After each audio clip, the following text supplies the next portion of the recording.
कृषि विभाग के अपर मुख्य सचिव, मेरे साथी देवेश जी, मंच पर उपस्थित हमारे अन्य सहयोगी अधिकारीगण, प्रमुख सचिव बेसिक शिक्षा, प्रमुख सचिव नियोजन एवं खाद्य एवं रसद विभाग, सचिव कृषि, अन्य मंच पर उपस्थित हमारे सहयोगी अधिकारीगण, सम्मानित अतिथिगण, कृषि विभाग के तमाम सारे अधिकारीगण, आज के इस कार्यक्रम में पिछले 2 दिन से भाग ले रहे प्रदेश के भिन्न भिन्न हिस्सों से आए हुए सम्मानित किसान भाइयों बहनों, एफपीओ के को रन करने वाले हमारे फार्मर्स, उद्यमी, सबसे पहले तो मैं आप सब लोगों का आज इस श्री अन्न महोत्सव में जिस प्रकार का उत्साह देखा, जिस प्रकार की आप में खुशियां मैंने देखी, उसके लिए सबको बहुत बहुत अभिनंदन करता हूं। ये वर्ष 2023 अंतर्राष्ट्रीय श्री अन्न वर्ष के रूप में यूएन के द्वारा मनाया जा रहा है और इस पूरे वर्ष के दौरान जिस प्रकार से ये जो इसको अंतर्राष्ट्रीय स्तर का सम्मान दिए जाने का कार्य हमारे माननीय प्रधानमंत्री जी ने ही किया था, जैसे जिसके बारे में आपको देवेश जी ने बताया कि योग एक अंतर्राष्ट्रीय स्तर पर स्थापित हो चुका, जो हमारे देश की विधा थी, वैसे श्री अन्न को पूरे अंतर्राष्ट्रीय स्तर पर ले जाने का भी कार्य माननीय प्रधानमंत्री जी ने किया। और आज जिस तेजी से हमारे देश में विकास हुआ है, जिस तेजी से इसका एडॉप्शन हुआ है, ये अभूतपूर्व है। मैं किसान का बेटा हूं, मेरे घर में खेती होती थी और मुझे ख्याल है बचपन में जब हमारे गांव में खेती होती थी तो बहुत सारे श्री अन्न हम लोग के पैदा होते थे, जब बहुत सारे मोटे अनाज भी, जौ वगैरह बहुत सारा पैदा होता था। और हमने वो ट्रांजिशन देखा है जब हमारा सावा, कोदो, मड़वा, टांगुन, ये सारी चीज़ें हमारे खेत से खत्म हो गई और धीरे धीरे धान, गेहूं, ये सब सारी चीज़ें आ गई, क्योंकि वो ग्रीन रेवोल्यूशन था, हरित क्रांति थी, उपज हमें बढ़ानी थी, उत्पादकता बढ़ानी थी और बहुत सारा इनपुट्स के ऊपर फोकस दिया जाना चालू हो गया और उससे काफ़ी विकास हुआ, काफ़ी ज़्यादा हमारा अन्न उत्पादन, हम आत्मनिर्भर हो गए। लेकिन हम कहाँ पे मिस कर गए, कैसे हमारे लोगों की पौष्टिकता पर सीधा सीधा प्रहार हुआ। हम उसमें भी सुधार कर सकते थे, जो आज आप सुधार कर रहे हैं। मैंने देखा कि बहुत सारे श्री अन्न का अब हाइब्रिड वैरायटी भी अभी यहाँ पे मैंने देखा हाइब्रिड वैरायटी आ चुकी है, उनकी हाई यील्डिंग वैरायटी भी आ चुकी है। लेकिन उनके हाई यील्डिंग वैरायटी के द्वारा भी जो हमारा उर्वरक का जिस तेजी से उपयोग हुआ और उर्वरक के उपयोग से हमारी जमीन की उर्वरकता खत्म होती चली गई, हमारी उर्वरक पर निर्भरता बढ़ती चली गई। हमें जो सिंचाई, जहाँ पे सिंचाई के पहले तो हमारे प्रदेश में सिंचाई का, आज उत्तर प्रदेश सबसे ज़्यादा सिंचित प्रदेश है, में लगभग 80% से ज़्यादा जगह पे सिंचाई के किसी न किसी प्रकार के साधन उपलब्ध है, चाहे वो अंडरग्राउंड या सरफेस वाटर के माध्यम से। लेकिन उस समय जब मैं बात कर रहा हूँ, जब हमारा ये ग्रीन रेवोल्यूशन हो रहा था, तो उसमें हमारे पास सिंचन क्षमता बहुत कम हुआ करती थी। फिर भी किसानों ने बहुत किस्म से सिंचाई, क्योंकि जितनी भी सारी नए किस्म के जो फसल थे, सब में अधिक से अधिक पानी की भी जरूरत थी और पानी के ज़्यादा शोषण से आपको मालूम होगा कि सबसे ज़्यादा पानी का प्रयोग खेती में होता है। हम पानी को कम करने की कोशिश करते हैं बहुत सारे जगह, लेकिन जब कंजम्पशन सबसे ज़्यादा पानी का होता है वो खेती में होता है। और जो श्री अन्न होता है वहाँ होता है जहाँ पे पानी नहीं होता है, पानी कम होता है। अभी मैं देख रहा था, आपके लिटरेचर देख रहा था कि श्री अन्न को उपज करने के लिए सामान्य तौर पर हम कहते हैं बुंदेलखंड में श्री अन्न उत्पन्न होगा, विंध्य क्षेत्र में उत्पन्न होगा, ब्रज क्षेत्र में उत्पन्न होगा, जहाँ पानी की बड़ी समस्या है। ऐसा नहीं, श्री अन्न सभी जगह उत्पन्न होता है। क्योंकि मैं तो पूर्वांचल का रहने वाला, पूर्वांचल में खूब सारा श्री अन्न हुआ करता था।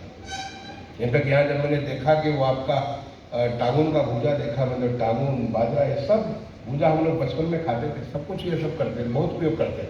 मुझे लगा कि देखो आपका टांगुन तो ठीक से फूटा भी नहीं है।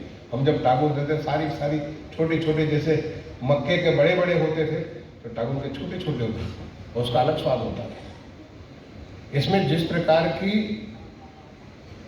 पौष्टिकता है, जिस प्रकार के हमारे न्यूट्रिशन की आवश्यकता है हमारे लिए, मैं ज़्यादा बात नहीं करूँगा क्योंकि बहुत विस्तार से इसको देवेश जी ने इतने अच्छे से समझाया कि उसके आगे मुझे बताने की बहुत आवश्यकता नहीं है। लेकिन जितने प्रकार के हमें न्यूट्रिशंस की आवश्यकता है, वो सारे के सारे न्यूट्रिशंस इस श्री अन्न में उपलब्ध है और पर्याप्त मात्रा में उपलब्ध है। और ऐसी चीज़ें जो हमारा नुकसान करती हैं, स्वास्थ्य का नुकसान करती हैं, वो चीज़ें कम है इसमें, जिनकी वजह से हमारे स्वास्थ्य का बहुत सारा जो समस्या हो गया, आज के जीवन शैली में जो तमाम किस्म के चैलेंज, चुनौती आ गई, उन चुनौतियों से हम निपट सकते हैं अगर हम इसको श्री अन्न को अपनाएंगे। इनफैक्ट धीरे धीरे जैसे जैसे हम धान और गेहूं के चक्कर में गए, तो हमारा ऐसा हो गया कि जैसे हम बोले कि हम गांव वाले हैं, हम तो कुएं का पानी पीते थे, कोई फर्क नहीं पड़ता था। लेकिन लोगों को धीरे धीरे आदत पड़ेगी, तब जब तक आप डिस्टिल वाटर नहीं पिएंगे तो आपको तो बीमारी लग जाएगी, क्योंकि सिस्टम हमारा उसके हिसाब से हो गया। वैसे हमारा सिस्टम गेहूं और जो धान का जो चावल का जो सिस्टम था कि हमारे हम फाइबर पचा ही नहीं सकते। अभी आपको लगता है कि जब आप थोड़ा सा श्री अन्न खाएंगे तो लगता है कि बड़ा गूढ़ होगा, या थोड़ा सा जौ का सत्तू ले लीजिए तो आपको लगता है बड़ा गूढ़ होगा, बहुत भारीपन लगता है। लेकिन सिस्टम आपका बिल्ड करेगा जब उस फाइबर के साथ जो है, तो और ज़्यादा अच्छा हो जाएगा और धीरे धीरे उसके साथ यूज हो जाएगा। ये तो धन्य हो हमारे माननीय प्रधानमंत्री जी ने जिस प्रकार से श्री अन्न को ताकत दी, और हमारे प्रदेश में माननीय मुख्यमंत्री जी ने, जो माननीय प्रधानमंत्री जी की एक प्रेरणा थी, जो उनकी एक पूरे देश के प्रति एक अपेक्षा थी, उसको माननीय मुख्यमंत्री जी ने उसको बहुत तेज उसको ताकत दे दी। और इतने सारे कार्यक्रम श्री अन्न को लेकर के हमारे उत्तर प्रदेश के कैबिनेट ने अनुमोदित करते हुए इतना सब कुछ शुरू किया, जिसका सबका एक एक बहुत डिटेल में वर्णन आपको देवेश जी ने बताया। जिसका एक नमूना आपने देखा कि जब आप बीज पैदा करते हैं तो उसके लिए भी आपको ये सब्सिडी मिल रही है, एफपीओ को सब्सिडी मिल रही है, हर चीज़ के लिए। क्योंकि ये श्री अन्न एक आप समझ लीजिए कि 360 डिग्री मल्टीफेरियस, हर डायरेक्शन से इसको जो है अटैक किया गया कि ताकि हम श्री अन्न को दोबारा जिंदगी में वापस कर सकें, फिर से वापस ला सकें। क्योंकि वो भूल गए थे, हम 70s के बाद से बिल्कुल श्री अन्न को भूल गए थे। आज किसी भी होटल में जाइए, किसी भी रेस्टोरेंट में जाइए, किसी भी प्रदर्शनी में जाइए, लोग बड़े सम्मान के साथ कहते हैं कि देखिए हमारे यहाँ फला फला श्री अन्न के फूड है, प्रदर्शित है। अभी हाल में, अभी थोड़े दिनों के भीतर ये सारा दिवाली के मेले लगेंगे जगह जगह। पक्का मान के चलिए कि कोई भी दिवाली का मेला पूरा नहीं होगा जब तक वहाँ पर श्री अन्न के स्टॉल नहीं लगे होंगे। वो लोग दिखाना चाहते हैं। ये हमारे माननीय प्रधानमंत्री और माननीय मुख्यमंत्री जी ने जो इसमें एक ऊर्जा दी है, उस ऊर्जा का नतीजा है कि आज सब कोई श्री अन्न के साथ जुड़ना चाहता है। नाम भी देखिए कितना सुंदर, श्री अन्न। श्री मतलब माँ लक्ष्मी, माँ लक्ष्मी का अन्न, जो कि हमें बने धन धान्य पूर्ण करेगा, जो हमको संपन्न करेगा, स्वस्थ करेगा, वो हमारा श्री अन्न है। इसके लिए इसको जो कहते हैं न्यूट्रिशियस फूड, ये पौष्टिक आहार है। इस पौष्टिक आहार के लिए किस प्रकार से इसको प्रोसेस करेंगे, कैसे उसको बनाएंगे, बहुत लोगों को जानकारी नहीं है। इसके लिए उपाय भाई देवेश जी ने बताया कि कैसे लोगों को इसको अलग से, इसके बारे में तमाम सारे कोर्सेज भी हो रहे हैं बहुत सारे लोग ऑनलाइन कोर्सेज ले रहे हैं, बहुत सारे डिजिटल प्लेटफॉर्म पे आपको इतने सारे कोर्सेज मिलते हैं कि क्या क्या चीज़ें बना रहे हैं, और बहुत सारे कॉम्पिटिशन्स हो रहे हैं। लोग इसके आपस में उनकी प्रतियोगिता के माध्यम से लोग अलग अलग चीज़ें जब लेकर के आएंगे तो उसका उपयोग और ज़्यादा बढ़ेगा। अभी इसे माननीय मुख्यमंत्री जी ने आदेश दिया कि हमारे पुष्टाहार के लिए जो बच्चों का सप्लीमेंट्री न्यूट्रिशन होता है, जिसके लिए मिड डे मील योजना होती है, हमारे बेसिक शिक्षा विभाग के सुंदरम साहब यहाँ पे हैं, मिड डे मील स्कीम होती है, या ICDS जो हमारा प्रोग्राम है, इंटीग्रेटेड चाइल्ड डेवलपमेंट, जो बच्चों का जो प्रोग्राम है आंगनवाड़ी वाला, उस आंगनवाड़ी केंद्र में बच्चों के लिए, माताओं के लिए, जो धात्री माताएं हैं, जो गर्भवती माताएं हैं, बच्चे हैं, उनके लिए भी माननीय मुख्यमंत्री जी ने आदेश दिया कि उसके हम क्यों नहीं श्रीअन्न के लड्डू, श्रीअन्न के बिस्किट, श्रीअन्न के सामान दें। मैं पीछे रामपुर गया था, रामपुर में यहाँ पे अमित वर्मा जी हैं, मुझे अभी दिखे थे कहीं पे पीछे ठहरते दिखे थे, ये पीछे बैठे हुए हैं। अमित वर्मा जी ने इतने किस्म के इन्होंने फूड्स बनाए हैं, और हर एक फूड के बारे में कि ये फला के लिए जो हमारी किशोरी महिलाएं, किशोरी बच्चियां हैं, जो एज ऑफ उनका जो डेवलपमेंट है या जो चाइल्ड बियरिंग का एज है, हर एज के लिए किस किस प्रकार से अलग अलग न्यूट्रिशन को मिला करके आप फूड आप बनाएंगे,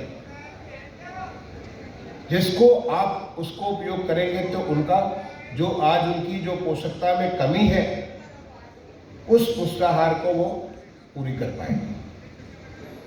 और ये केवल अमित वर्मा जी नहीं, ऐसे 2500 लोग हमसे मिलते रहते हैं, वो मिलके मुझे बताते रहते हैं कि उन्होंने ये किया, इस प्रकार से किया, और ये चीज़ इसके लिए उपयोग हो सकता है।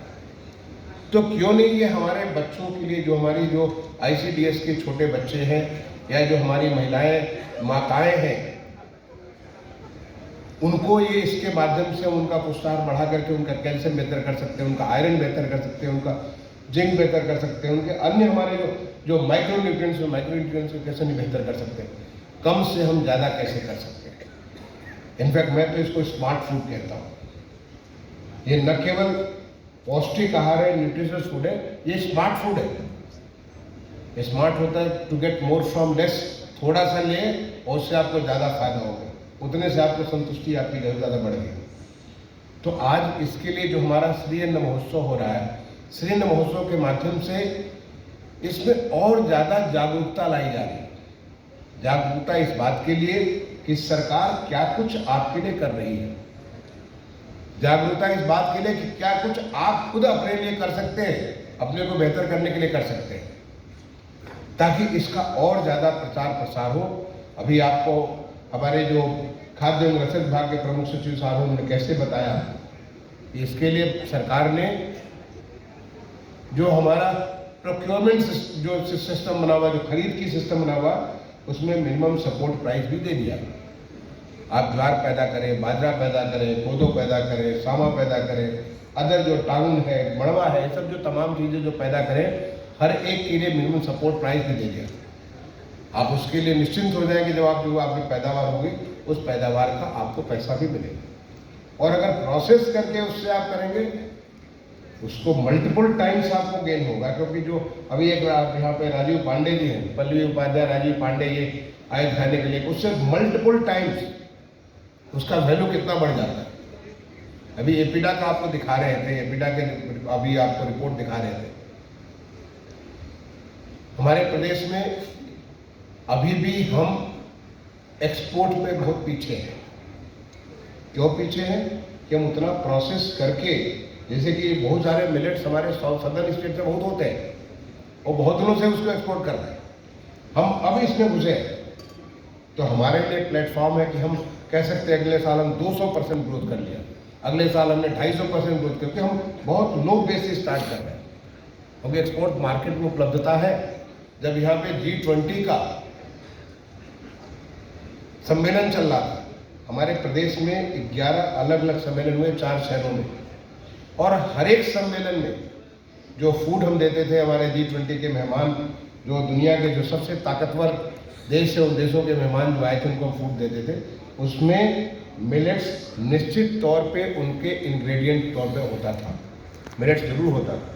और मिलेट्स का काउंटर बड़ा पॉपुलर काउंटर होता है।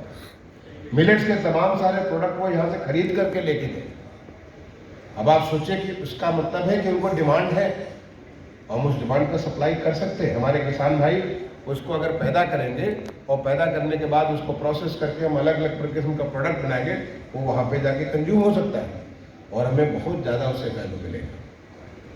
यानी ये हमारे समृद्धि का एक नया रास्ता जो श्री अन्न है, तो श्री अन्न से समृद्धि, एक समृद्धि का एक नया रास्ता ये खोल सकता है अगर आप इसमें जुड़ेंगे। तो ये जो हमारा, जो हम एक केवल इस विचार से नहीं करें कि हम श्री अन्न वहीं कर सकते हैं जहाँ पे सिंचाई का साधन नहीं है, श्री अन्न वहाँ भी कर सकते हैं जहाँ पे सिंचाई का कम साधन है, या श्री अन्न वहाँ कर सकते हैं जहाँ सिंचाई का साधन है लेकिन आप अब डाइवर्सिफाई करना चाहते हैं। थक चुके हैं आप केवल वो धान और गेहूँ उगाते उगाते, अपने जमीन को थका चुके हैं आप धान और गेहूँ उगाते उगाते, जमीन की उर्वरता को खत्म कर चुके हैं। इनफैक्ट मैं सारे किसान भाइयों को एक और बढ़िया बात बताना चाहूँगा, जो कि बहुत सारा काफ़ी सारगर्भित आपके साथ वक्तव्य दिया हमारे एसीएस कृषि महोदय ने। उसमें एक बात, महत्वपूर्ण बात है, जो कि बहुत अच्छा कार्य आज कृषि विभाग कर रहा है। कृषि विभाग भी कर रहा है और राजस्व विभाग मिल करके कर रहा है, दोनों मिल करके कर रहा है। आज हमारे प्रदेश में लगभग 7.5 करोड़ प्लॉट्स हैं खेती के, और हम आधे से ज़्यादा प्लॉट्स का, जैसे कि आपका नाम मैंने कहा अमित वर्मा है, तो राजीव पांडे हैं, तो देवेश चतुर्वेदी हैं, तो राजशेखर है, तो सुंदरम है, जैसे हमारा दुर्गा शंकर नाम है, हम लोग का जैसे नाम है, वैसे हर प्लॉट का नाम दे चुके हैं। हर प्लॉट का नाम दे चुके हैं। हम उसको पुकार सकते हैं, जब हम पुकारेंगे राजशेखर, तो जब राजशेखर कहेंगे तो राजशेखर ही हाथ खड़ा करेंगे, वही बोलेंगे, देवेश नहीं बोलेंगे। और जब हम देवेश बोलेंगे तो अमित नहीं बोलेंगे, देवेश ही बोलेंगे। उनका नाम है, उनकी पहचान है। ऐसे आज हमारे प्रदेश में एक विशेष मिशन मोड में चल करके हर प्लॉट को उसको कहते हैं, जैसे हमारा नाम हो गया कि दुर्गा शंकर मिश्र नाम हो गया, देवेश चतुर्वेदी हो गया, राजशेखर हो गया, ऐसे नाम हो गया, वैसे हर प्लॉट का एक जियो रेफरेंस किया जा चुका है, हम उसको पहचान दे सकते हैं। आने वाले समय में, जैसे इस साल अभी जब कभी खरीफ की फसल हुई है, आपको जानकर खुशी होगी कि 21 जनपदों में 100%, और बाकी जो हमारे बचे हुए 54 जनपद में 10-10 गाँव में सारा का सारा जो हम लोग जो क्रॉप सर्वे करते हैं, और क्रॉप सर्वे कैसे होता है, हमारे जो लेखपाल जी, पटवारी जी इसको कहते हैं कि लेखपाल जाते हैं, अपना कहीं बैठ करके उन्होंने लिख दिया कि यहाँ धान, यहाँ गेहूँ, यहाँ ये, यहाँ ये, यहाँ ये, अपना कहीं लिख दिया है, वहाँ पे बोया हुआ धान, बता दिया बाजरा लिखा हुआ है, वहाँ पे मक्का लिखा दिया, गन्ना, कुछ भी लिख सकते हैं। लेकिन इस साल जो अभी जो काम हुआ है, हर एक पे फोटो खींचा, आपके मोबाइल से फोटो लिया और फोटो अपलोड किया, तो फोटो तो झूठ नहीं बोलेगा। अगर वहाँ पे गन्ना है तो गन्ना बोलेगा, अगर वहाँ पे मक्का है तो मक्का बोलेगा, बाजरा है तो बाजरा बोलेगा। और अगर बाजरा के साथ साथ कुछ और लगा है वो भी बोल देगा कि इसमें 1 नहीं 2 क्रॉप लगी है, 3 क्रॉप लगी, वो भी बता देगा। और ये सारा चीज़ ऑटोमेटिक, किसी का कोई उसमें हाथ नहीं, सारा सिस्टम ऑनलाइन। यहाँ पे फोटो खींचा, वहाँ गया और वो सारा रिकॉर्ड हो गया। वो मालूम है कि जैसे हमारा नाम लिया तो आपको मालूम है कि ये तो ये है, और ये इनका पद मुख्य सचिव का पद है, इनका विशेष सचिव का पद है। वहाँ मालूम है कि ये फला खेत है, तो ये फला खेत है, फला खेत है, वो रिकॉर्ड हो गया। अब फायदा क्या होता है इससे, आप सोचिए। ये इतनी बड़ी पॉसिबिलिटी क्रिएट कर रहा है। आपका जो रबी की फसल होगी, 100% सारे प्लॉट्स के बारे में ऐसे डिजिटल क्रॉप सर्वे होगा। आने वाले समय में उत्तर प्रदेश में क्या किसान की उपज हो रही हर खेत से, किस खेत में क्या बोया जाना है, किस खेत में कितना पानी दिया जाना है, किस खेत में ड्रिप इरिगेशन किया जाना है, किस खेत में अगली फसल क्या की, क्रॉप का रोटेशन भी बहुत इंपॉर्टेंट होता है। आप किसान भाई लोग हैं, मैं भी किसान का बेटा हूँ, मैं खेती किया हूँ बचपन में, और अभी भी खेत में जाता हूँ, अपने गाँव में जाता हूँ और हफ्ते गुजारता हूँ अपने गाँव में। अभी मैं जाता हूँ और अपने खेत में जाता हूँ, हर खेत को देखने जाता हूँ मैं। तो ये आप जो है, जो जब आप इसको देखोगे कि किस चक्र में है, आप एक एक इंफॉर्मेशन डिजिटली हर खेत के बारे में बता सकते हैं। जब आप क्रॉप बेचने जाते हो, जब आप फसल बेचने जाते हो हमारे जो खाद्य रसद विभाग के जो उसके सेंटर के ऊपर, तब किसी से पूछने की जरूरत नहीं है। ऑटोमेटिक सिस्टम से पता चल गया कि इन्होंने धान बोया था तो धान ही बेच सकते हैं, बाजरा बेचने वाला धान नहीं बेच सकता है, और जो जो बाजरा नहीं बेचा वो बाजरा नहीं बेच सकता है, जो नहीं बोया नहीं बेच सकता है। इतना सारा हमें, इतनी सारी आने वाले समय में इतने सारे फायदे हमारे किसान भाई को होंगे, जो कि इनकी 7.5 करोड़ सारे खेतों का जब पहचान हो जाएगी। और ये होने जा रही है बहुत तेजी से। इस काम को देवेश जी ही करा रहे हैं और हमारे रेवेन्यू डिपार्टमेंट कर रहा है। और इसमें ये भी फायदा होगा कि कहाँ कहाँ सिलेंडर बोएंगे, कितना सिलेंडर करेंगे, कितना हमको कितना स्टोर करना, एक एक चीज़ की जानकारी, कंप्लीट सिस्टम जो ऑनलाइन डिजिटल होने से ये फायदा होने जा रहा है।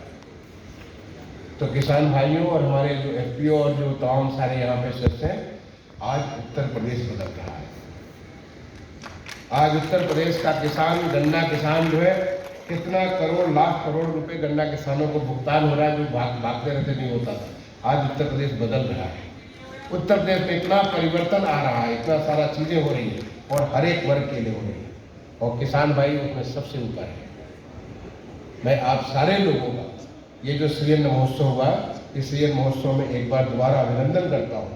और आने वाले समय में जैसे मैंने कहा कि श्री अन्न से समृद्धि, ये जो कार्यक्रम, जो एक मल्टीपल जो हमारे माननीय प्रधानमंत्री जी ने, माननीय मुख्यमंत्री जी ने जो प्रदेश और देश में जो व्यवस्था दी है, उसका लाभ लेते हुए किसानों की समृद्धि का एक नया रास्ता खुलने का पूरा व्यवस्था होगी और उसको आप लोग लाभ लेंगे।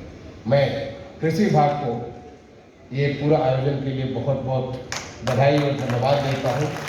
उनके तमाम सारे अधिकारियों ने, जिन लोगों ने बहुत मेहनत किया है, क्योंकि हर आयोजन के पीछे बहुत काम करना पड़ता है, बहुत सारे परिश्रम करना पड़ता है, सबको मैं बहुत बहुत धन्यवाद देता हूँ। और आपने मुझे बुलाया, आपसे बात करने का मौका दिया, इसके लिए भी धन्यवाद देता हूँ। जय भारत, जय हिंद।